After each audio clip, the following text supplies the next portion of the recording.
organizers of this meeting. When I accepted, I seriously did not expect so many people, so many adults, so many grown-up people, so many doctors, so many professional people. It's a very well put together event, and I congratulate you. I'm going to just give you a few ideas. I'm going to take some time. Veganism, which is now firmly established all over the world and is very much now part of the shopping experience, should not really be that. Let us not become the fifth wheel of a consumer society, exchanging a normal lipstick for a vegan lipstick, under our 20 pairs of shoes with 20 more pairs of shoes. It is not about that. A vegan needs to see beyond the wall of his or her privileges. Why have we allowed the world to degenerate into a hellhole for all? What is speciesism and why is speciesism? Why would we, as Dr. Rao said, eat our own relatives? If I can use a pig to replace my heart, why should I be eating the pig? If his DNA, if the pig's DNA matches mine, then the pig is a close relative. Should we be eating this? Who gave us the superiority of humans and their right to kill, except that we have guns and animals don't? Why do we use all other species, and why do we consider this a normal way to live?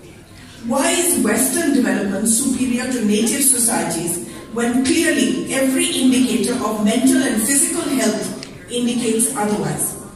Why do we allow a capitalist company to decide what and how we live, what we eat, what we use? Why do we say the meat lobby is so powerful, the milk lobby is so powerful? We are 100 times more powerful. The point is, we get scared of things that don't exist. Why do we allow governments at every level to do nothing when the signs of global warming are all around us? Why do we allow governments to listen to pesticide companies rather than cancer patients? Why do we allow governments to ban e-cigarettes on the ground that 500 people a year die from them when normal cigarettes kill 500 people per second? Why is meat eating normal?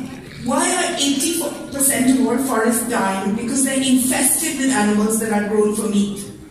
Why are people who oppose tree cutting regarded as anti-development, when the development is simply a hotel or some other useless capitalist structure? Why are animals regarded as commodities, when clearly every single scientist has proven them as sentient as human beings? Vegans need to be humble and yet be radical to think their way through these issues before it is too late. Veganism so far is in danger of degenerating as into something like an individual lifestyle choice, ethical consumerism. So animal liberation becomes reduced to a choice of products to make us feel guilt-free, that we are doing our bit. But if we do not change and make veganism encompass much more than just simply switching shoes or switching what we have for lunch, you will not win this battle. Veganism has increased by huge leaps and bounds all over. You go to London and you will see that within the last 5 years, every single supermarket has a huge section for vegans. But at the same time, has it reduced meat eating? It has not. Today, the largest amount of meat is being sold today as has ever been in all the centuries. So have we made a difference in that? We haven't. Because we haven't thought our way into a new disruptive movement. We have simply become an ethical consumer movement.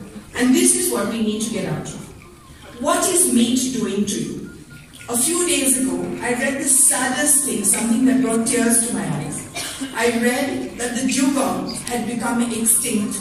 The dugong was in China, and it's on the straits, the Pork Straits, the straits between Sri Lanka and India.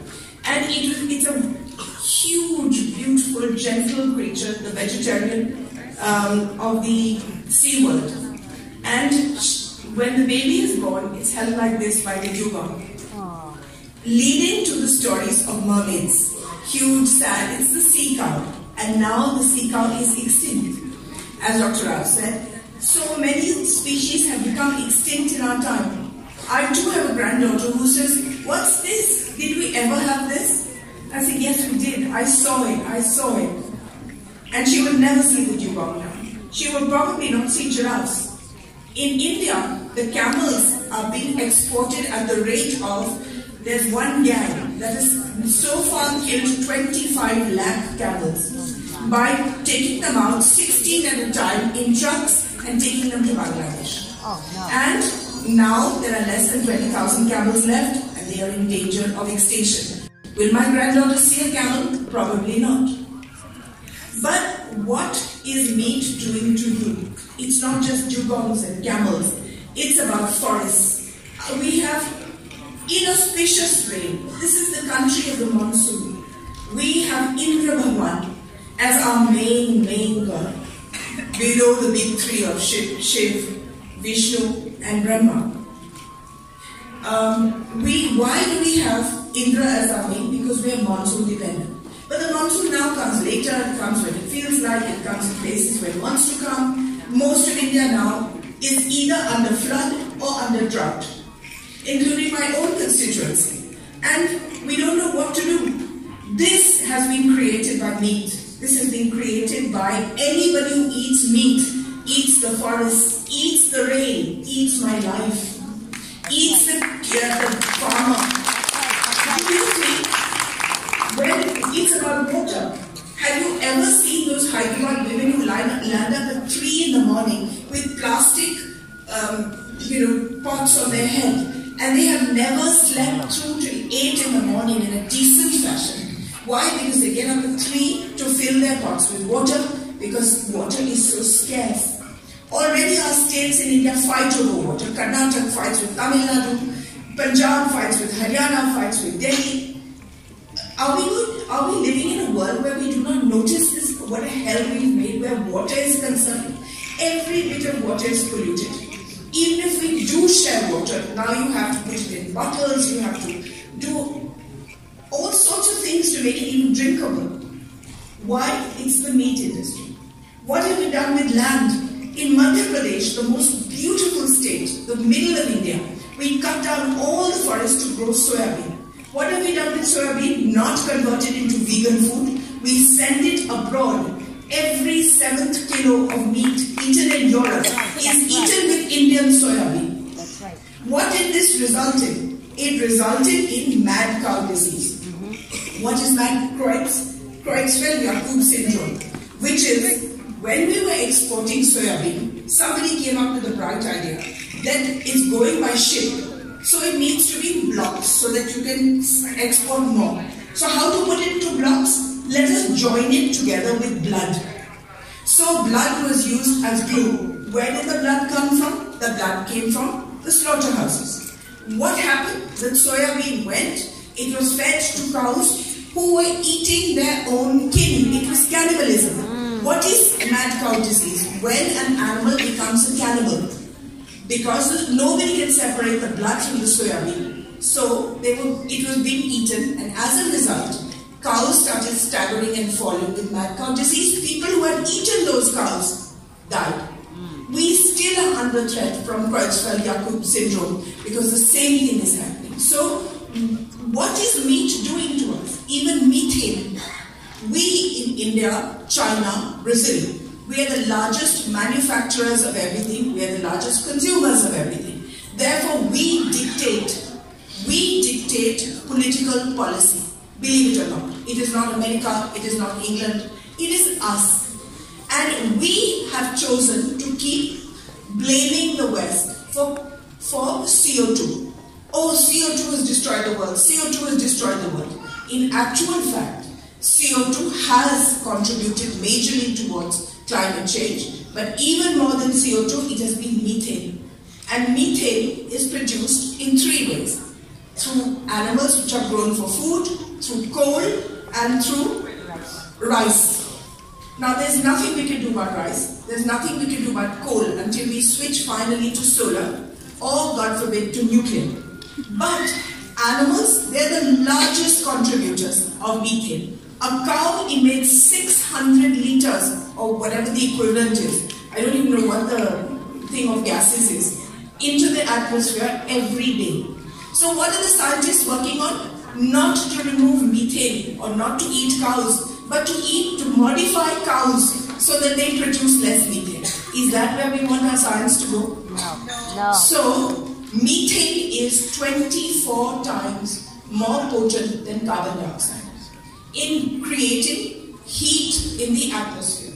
But the difference between methane and carbon dioxide is that if today I stop every activity on the planet, we all lie down and die, we stop breathing, we stop building things, we don't eat anymore, we don't do anything, even then carbon dioxide will reduce by 1% in 100 years. But if we stop eating animals, methane will disappear in 4 years. In 4 years, you will have your climate back. The way it used to be, the way it is needed to grow decent food to keep our people well fed. This is what animals are doing to us. And this is what we have to work against. What about the diseases that meat spreads? From cancer, from acne to cancer, to arthritis, to diabetes. I mean, today, who rules the world? Who runs the world? It's not politicians, it's pharmaceutical companies. That's right. That's right. It's how strange that we should be dictated to by huge super organizations that sell medicines for diseases that we should not have got to begin with. That's right.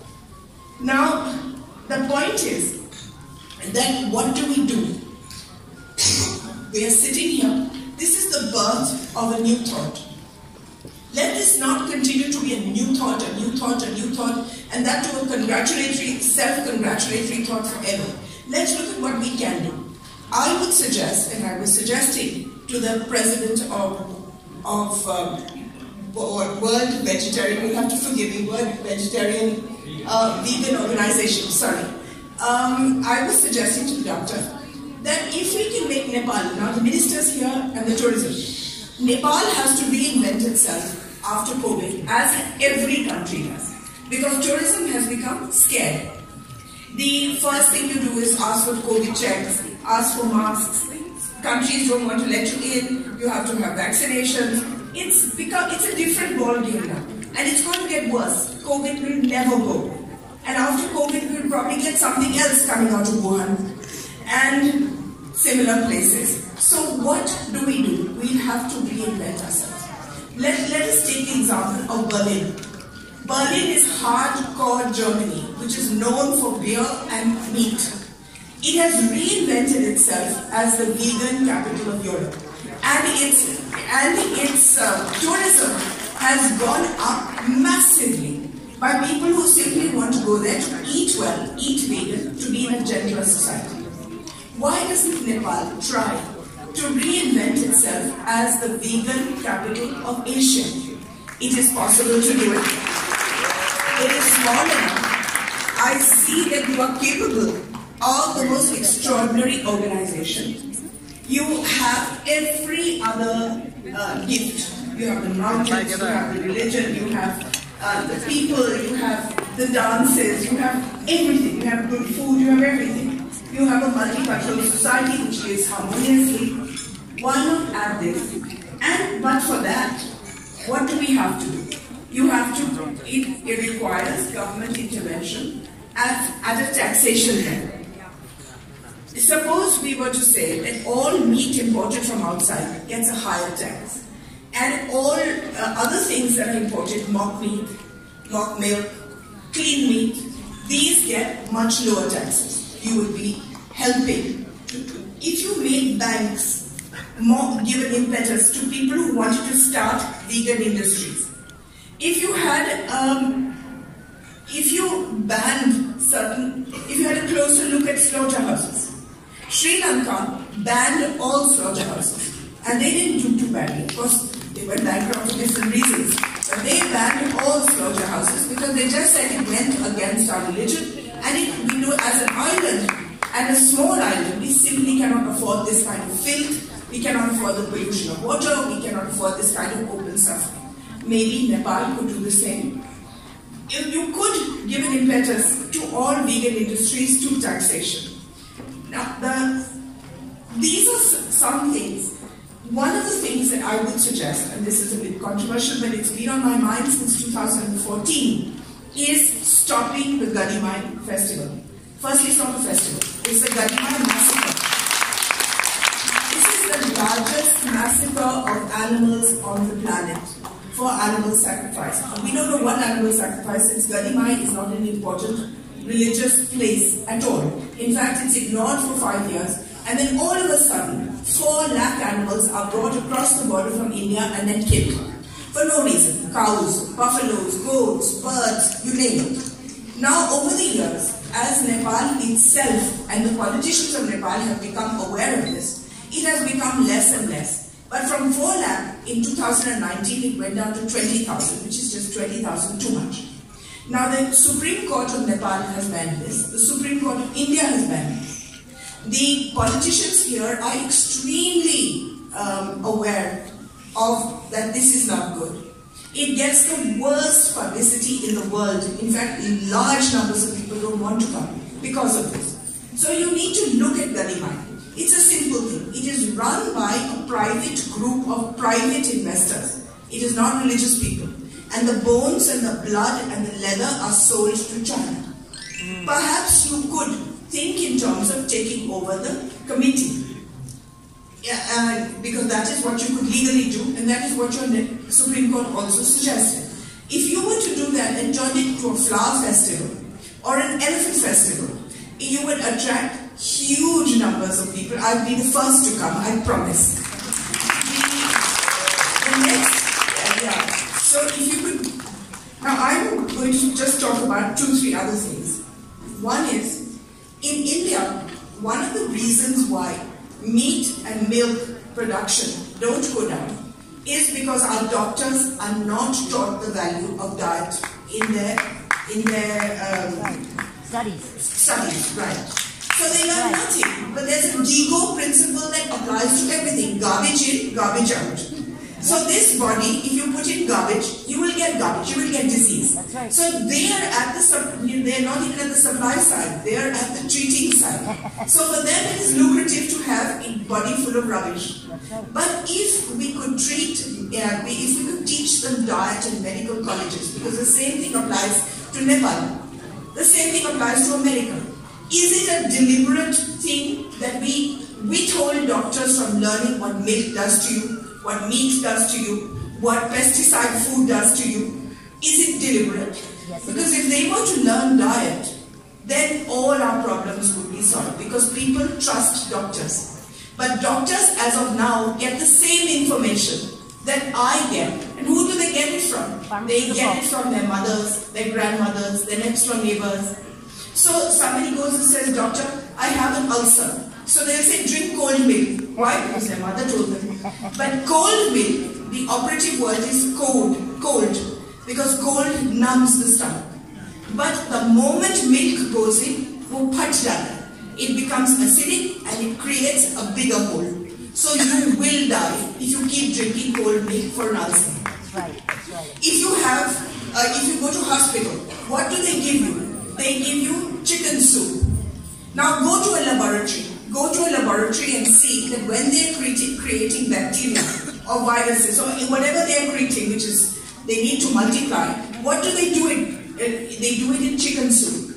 Chicken soup is the basis of every petri dish that creates bacteria. So I go into hospital, I'm already sick, and then I'm given chicken soup to increase the amount of bacteria in my stomach or in my body. How weird is that? Yeah. But that's because doctors don't know. So if we were to teach doctors, it would help the vegan movement a lot.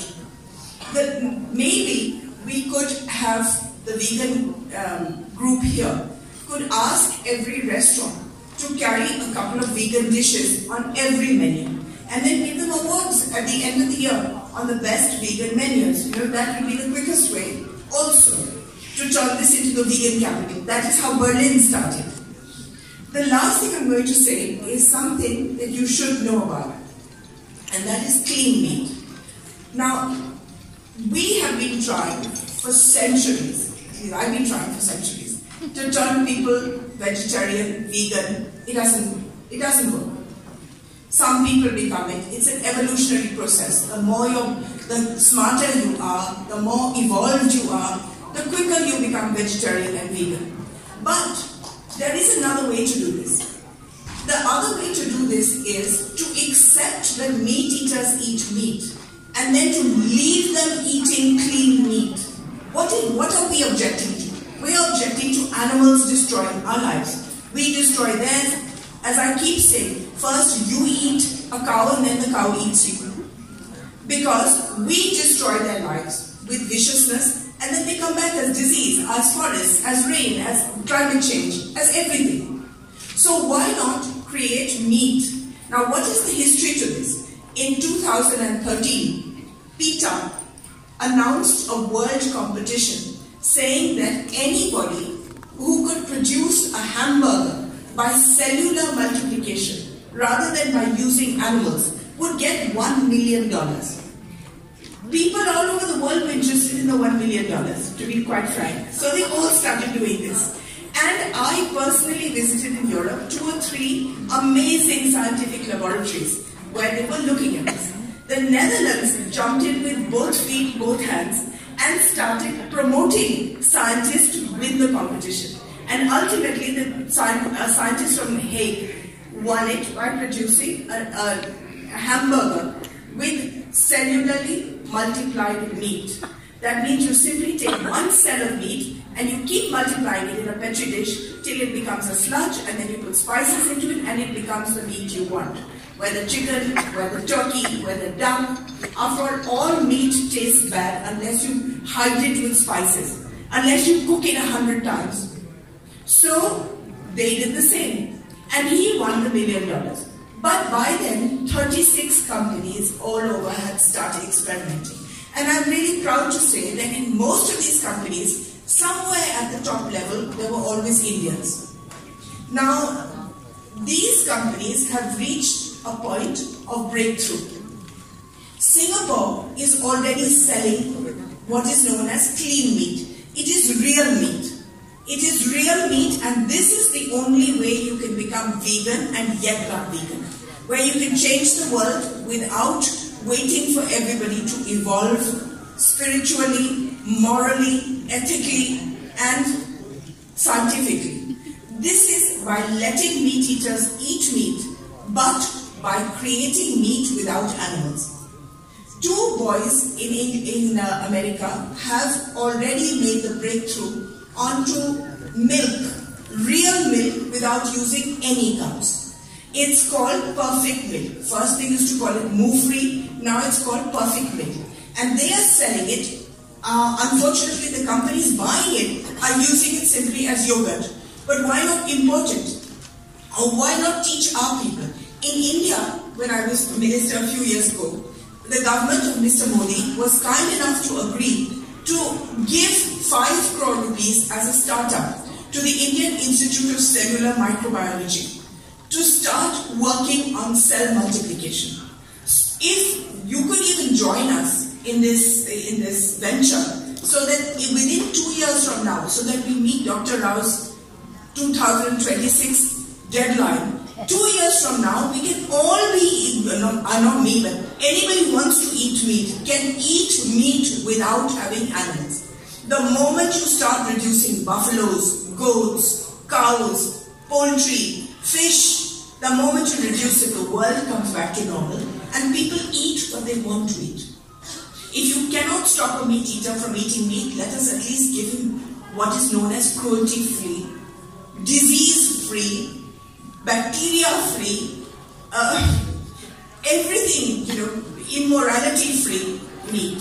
So this is another way of actually reaching the goal we want to reach. I know that this is inappropriate at a vegan conference, but I do believe that we should know this because mock meat, mock milk will come. It's already here. It's delicious, but it's a temporary phenomenon. How do we get more people to eat it? Not just amusement. A lot of meat eaters eat it once a week, once a month. It's amusing. Even vegetarians, vegans, hardly eat mock meat. We've got, in this part of the world, we have so many vegetables, we have so much we're spoiled for choice. We have a goddess in India called Shakambari, and once a year we offer her 63 kinds of vegetables. So we really have enough. We don't have to go to mock meat. But should clean meat come in, we will be able to change the world fast. Thank you. I'm very happy the minister's here, and I'm told that he and his team have supported this a great deal. It would be wonderful if the next time I come, we are the vegan capital of Asia.